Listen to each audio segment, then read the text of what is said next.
గురుభ్యో నమః. మొన్న ఒక అమ్మాయి ఫోన్ చేసిందని తులసి చెట్టు గురించి ఆమె తీవ్రంగా బాధపడుతోందని చెప్పటం జరిగిందండి. ఇప్పుడు నేను చెప్తున్న విషయాన్ని ఆమె కూడా వింటుంది, అందరి కోసమనే చెప్తున్నానండి. హిందువుల సాంప్రదాయం ప్రకారము తులసి చెట్టు ఎటు పక్కన పెట్టాలి అన్నప్పుడు ఆమె అడిగిన ప్రశ్నకి నేనేమని చెప్పాను, గడపకి ఎదురుకుండా అంటే వాకిలికి ఎదురుకుండా పెట్టుకోండి. ఆమెకి సౌకర్యం ఉంది అక్కడ వాకిలికి ఎదురుకుండా, అక్కడ పెట్టుకోండి అని చెప్పాను నేను. వాకిలికి ఎదురుకుండా పెట్టుకోకూడదని మీరు ఎక్కడన్నా విని ఉంటే దానికి రీజన్ ఉందండి. ఏంటి, వచ్చి వాకిలికి ఎదురుకుండా అంటే ఇంట్లోకి ప్రవేశించేటప్పుడు ఈ తులసి మొక్కకి అందరూ తగులుతారు అన్న ఉద్దేశానికి వద్దు అక్కడ అని చెప్తుంటారు. నిజమే, పెద్దవాళ్ళు వాళ్ళు చెప్పిన మాటను కూడా మనం శిరసావహించాలి. వేరే అనుకూలం లేదు కాబట్టి, ఆ అనువైన ప్లేస్ లేదు కాబట్టి మనము వాకిలి ఎదురకుండా గడపకి ఎదురకుండా పెట్టుకోవటం మనం పూజించే తులసి మొక్క మామూలుగా అది కరెక్ట్ అయిన వే. లేదు అంటే కనుక ఈశాన్యమూల పెట్టుకోవాలండి. ఈశాన్యమూల అంటే ఇటు తూర్పుకి ఇటు ఉత్తరానికి కలిసే ప్లేసులో అది మూల అవుతుందండి. ఆ మూల పెట్టుకుంటే మనకి తులసికి నమస్కారం చేయాలన్నా ప్రదక్షిణాలు చేయాలన్నా కష్టమవుతుంది కాబట్టి కొంచెం యువతలుగా పెట్టుకోవచ్చండి, ఈశాన్యమూల పెట్టుకోవచ్చు. ఆ తర్వాత ఇది ఎక్కడా కుదరలేదు అంటే కనుక వేరు పడమటి వైపు కూడా పెట్టుకోవచ్చు. ఒక దక్షిణ దిక్కు తప్ప ఎటు సైడ్ అయినా మనం పెట్టుకోవచ్చు నాన్న. రోజా, అర్థమైంది కదా. మొన్న ఒక అమ్మాయి అడిగిందని ఆ ఎపిసోడ్ వెంటనే ఆ రోజు సండే రోజే చేయాల్సి వచ్చింది. ఇప్పుడు మరికొన్ని విషయాలు, ఈ విషయాలు ఏంటి అంటే తులసి మొక్క బాగా పెరగాలి అంటే కావలసిన కొన్ని టిప్స్ చెప్తున్నానండి. ఆ టిప్స్ ఏంటో జాగ్రత్తగా వినండి మీరు. మన హిందూ సాంప్రదాయం ప్రకారము తులసి మొక్కను మనం లక్ష్మీదేవి అని పూజ చేస్తాం. ఇందులో అనేక రకాల చెట్లు ఉంటాయని కూడా చెప్పాను. కృష్ణ తులసి ఉంటుంది, లక్ష్మీ తులసి ఉంటుంది, గణపతి తులసి అని ఉంటుంది, ఇట్లా అనేక రకాలు ఉంటాయి. మనం ఎక్కువగా పూజించేది మాత్రం లక్ష్మీ తులసి. ఓకేనమ్మా. అయితే ఏ తులసి అయినా కూడా మంచిగా పెరగాలి అంటే దానికి సరిపోయే నీళ్ళే పొయ్యాలండి, ఎక్కువ నీళ్లు పొయ్యవద్దు. మొక్క ఎంత ఉంది ఆ యొక్క మట్టి ఎండకుండా మట్టిని తడుపుతూనే మనం నీళ్లు పోయాలండి. మట్టి తడిసేటట్టే నీళ్ళు పోయాలి. ఈరోజు మార్నింగ్ పోసారనుకోండి, మళ్ళీ సాయంత్రం సూర్యుడు వెళ్ళిపోయిన తర్వాత అస్తమించిన తర్వాత సాయంత్రం పూట మళ్ళీ కాస్త మట్టిని తడుపుతూ నీళ్లు పోయండి. అంతేగాని ఎక్కువ నీటిని పొయ్యకూడదు. ఆ నీరైనా కూడా మీరు వారానికి ఒకసారి ఆవు యొక్క పేడతో చేసిన పిడకలు ఉంటాయి చూడండి, ఆ పిడకలను వాటర్లో నానపెట్టి ముందు రోజే నానపెట్టి ఆ నీటిని మనము మొక్కల్లో తులసి మొక్కల్లో పోయవచ్చండి. మామూలుగా ఇంకొక మాట కూడా చెప్తానండి. తులసి మొక్క ఏదో వేరుకి ఆ పురుగు వచ్చిందండి ఈ పురుగు వచ్చిందండి అని చెప్తుంటారు. అసలు నన్ను అడిగితే కనుక తులసి మొక్క దేవుడు అని దండాలు పెట్టడమే కానీ నీళ్లు పోయటం, పసుపు కుంకుమ పెట్టడం, తాంబూలం పెట్టడం, దీపం వెలిగించటం, దీపం కూడా చాలా దగ్గర వెలిగిస్తారండి. దీపం కొంచెం దూరంగా పెట్టాలండి.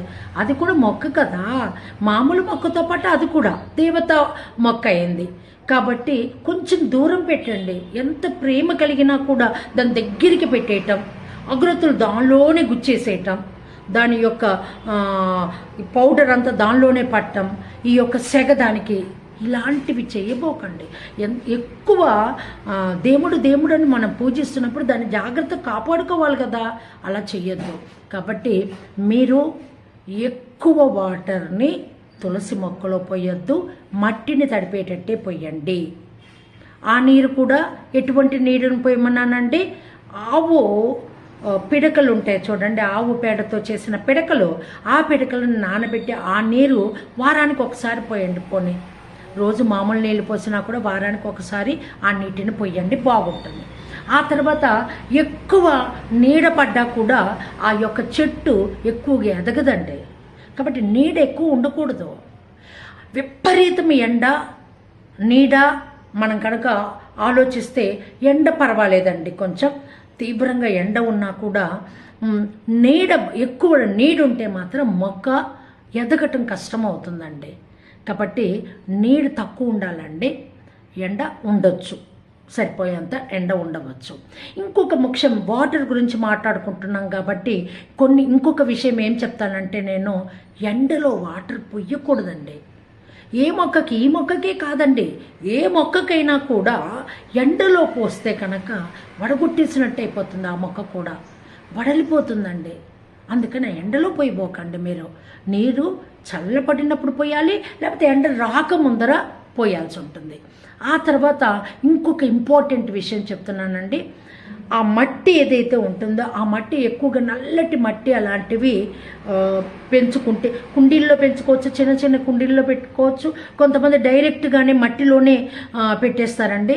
మట్టిలో పెట్టిన వాటికి అవసరం ఉండదు. కానివ్వండి, ఈ కుండీలో పెట్టిన మొక్కలు ఏవైతే ఉంటాయో 6 నెలలకు ఒక్కసారి ఆ మొక్క బయటికి తీసి, వేళ్లతో సహా బయటికి తీసి ఒకసారి దులిపి ఆ యొక్క మట్టిని మళ్ళీ ఒకసారి కలయబెట్టి వాటర్ దానిలో పోసి ఏదన్నా పురుగు పుట్ర ఉందేమో తీసేసేసి మరల నాడుతూ ఉండాలి. 6 నెలలకు ఒకసారి మీరు అలా కదిలించాలండి. దాన్ని కదిలించకుండా అలాగే పెట్టేసేసి ఉండి అటు ఇటు వచ్చే వాళ్ళందరూ తగులుకుంటూ, అది తులసి మొక్క మనకి నెగటివ్ ఎనర్జీని లాగేస్తుందండి. ఎవరన్నా నెగిటివ్ వాళ్ళు వచ్చినప్పుడు ఆ శక్తి లాగటం వలన ఒకప్పుడు ఇది సడలుతుంది. అందుకని మనం చూసుకోవాలి, ఒక బిడ్డను చూసినట్టుగా చూసుకోవాల్సిందే దాన్ని. కాబట్టి 6 నెలలకు ఒకసారి ఆ యొక్క వాటిని అన్నిటినీ కదిపి మొక్క వేళ్లతో సహా తీసి మట్టిని బాగా కదిపి వాటర్ పోసి మరలా మొక్కని పెట్టండి.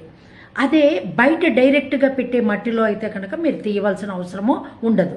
అయితే వాటికి ఏమన్నా పురుగు పుట్ర వస్తే కనుక మీరు ఈ వేప నూనె ఉంటుందండి, ఆ వేప నూనె బాగా దాని మీద చిలకరిస్తే కనుక ఇలాగ వాటర్ లాగా పోసి మనం ఇలా కొడతాం చూడు, పంపులా కొట్టేది, అలాంటి వాటితో కొట్టండి. మంచిగా ఆ పురుగు పుట్ర పోతుందండి. జాగ్రత్త చూసుకోవాలి. ఇంకొక ఇంపార్టెంట్ విషయం మీకు ఇక్కడ చెప్పాల్సి ఉంటుందండి. మామూలుగా తులసి మొక్కకి వెన్ను వస్తుందండి, పైన వెన్ను వస్తుంది. ఆ వెన్ను కూడా మీరు ఎప్పటికప్పుడు తుంచేసేసి ఆ యొక్క మొక్కలోనే పడేసేయాలి. దానిలో చిన్న చిన్న మొక్కలు వస్తాయి, మీరు గమనించండి. మీరు గమనించింది, నేను చెప్పింది వింటాం కాదు, మీరు గమనించండి. ఆ యొక్క వెన్ను తుంచి, నల్లగా అయిపోయిన వెన్నును, మామూలుగా గ్రీన్గా ఉన్నా కూడా మీరు తుంచేసి అందులో పడేయచ్చు. నల్లగా ఉంటే మాత్రం అస్సలు ఉంచొద్దు, అప్పుడు చెట్టు ఎదుగుదల కష్టమవుతుంది. కాబట్టి అది తుంచేసి ఆ యొక్క కుండీలోనే మళ్ళీ వేసేయండి. చిన్న చిన్న మొక్కలు వస్తాయి. అసలు నన్ను అడిగితే కనుక డైరెక్ట్గా ఒక్క మొక్కే పెట్టకూడదు, 2 మొక్కలు పెట్టాలి. ఒకదానికి ఏదన్నా కొంచెం నెగిటివ్ ఎనర్జీ వలన అది ఏమన్నా సడలిందనుకో, మన ఇంటికి వచ్చే వాళ్ళ నెగిటివ్ ఎనర్జీ కూడా అది లాగేస్తుందండి. అందుకని నేనేమని చెప్పాను ఇంతకు ముందు ఎపిసోడ్లో, వాకిలికి ఎదురుకుండా పెట్టుకోండి అని చెప్పాను. వచ్చేవాళ్ళు ఎవరైనా మన ఇంటికి వస్తున్నప్పుడు తులసి మొక్కను చూస్తారు, ఆ నెగిటివ్ ఎనర్జీ అది లాగేస్తూ ఉంటుంది. అందుకోసం తులసి మొక్క లక్ష్మీ స్వరూపంగా మనం దానికి దండాలు పెడతాము, దీపం వెలిగిస్తాం, ధూపం చేస్తాము, పసుపు కుంకుమ తాంబూలం ఇస్తాము, పూలు అన్నీ చేస్తాం. ఎక్కువ అదేమీ అడగదండి, అన్ని నీళ్ళు, కాస్త పసుపు కుంకుమ, ఇవే కదా అడిగేది. ఈ విధంగా చేయొచ్చు. ఆ వెన్ను తుంచి అందులోనే పోయండి, చక్కగా మళ్ళీ అవి విత్తనాల్లాగా మళ్ళీ మీకు వస్తాయి. ఓకేనా అండి? ఈ విధంగా చేయండి, తులసి మొక్కలు దివ్యంగా పెరుగుతాయండి. తులసి వడలిందని మాత్రం మీరు భయపడిపోకండి. ఇదొక్కటి మీకు నేను చెప్పే ప్రార్థన. సర్వేజన సుఖినో భవంతు. స్వస్తి.